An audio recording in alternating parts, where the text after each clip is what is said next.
welcome to Chalke Valley. Thank you so much for being here. What are your first impressions of the festival? I was just saying something, it's an unusual festival that seems to have a blacksmith going on in the background. I didn't expect quite so many tanks. I'm not sure what I did expect, but fewer tanks. Yeah. Do you think that events dedicated to history, like this one, are important? And if so, why?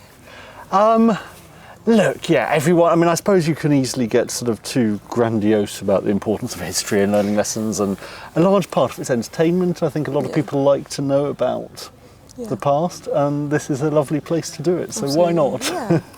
I had a look at your book. It looks absolutely brilliant. I'd like to read more of it, actually. A lot of your work actually intertwines science and history together. Why do you think that relation is so important? I like science, but I think science is a lot more accessible if there's humans involved. And so telling the human stories is a way of telling the science stories. And you know, the period I've written about, the Second World War, you've got a lot of human stories and a lot of science that sort of meshes together. So would you class yourself as a scientist or a historian? God, probably neither. I studied maths and theoretical physics at university, but I was bad enough at it that I'm now a journalist. So I'm definitely not a historian, and I'm probably a failed scientist, but somehow I've kind of almost brought the two together. Back to your book. So it's titled The Battle of the Beams, is that right? Yeah. Can you explain how the beams process works? I studied physics, so I kind of know, but for everyone else, can you explain what these beams are? So it's about the radio war in the Second World War, and one of the key bits of this was that the Germans had devised this precision bombing technique where they used radio beams, and they projected radio beams over the target to effectively just paint a cross over the target.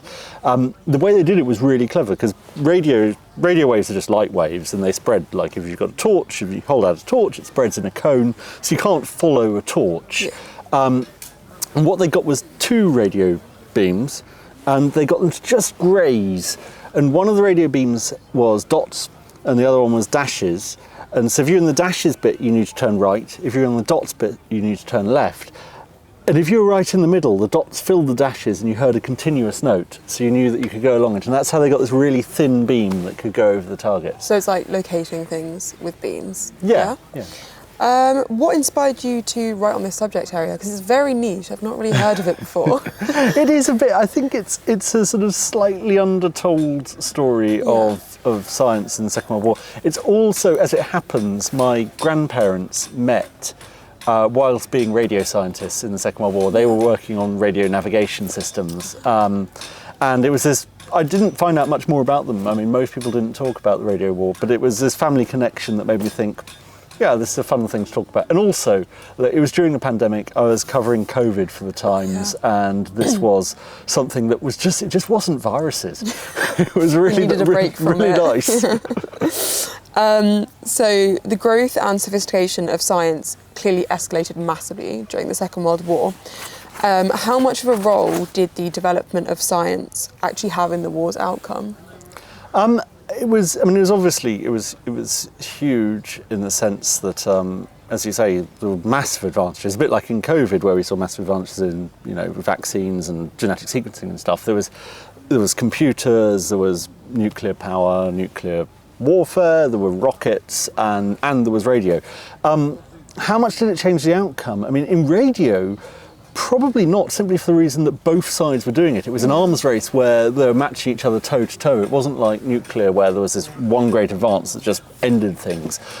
So it would have changed the outcome if one of the sides hadn't been doing radio research, but as it was almost a zero-sum game. Okay, yeah.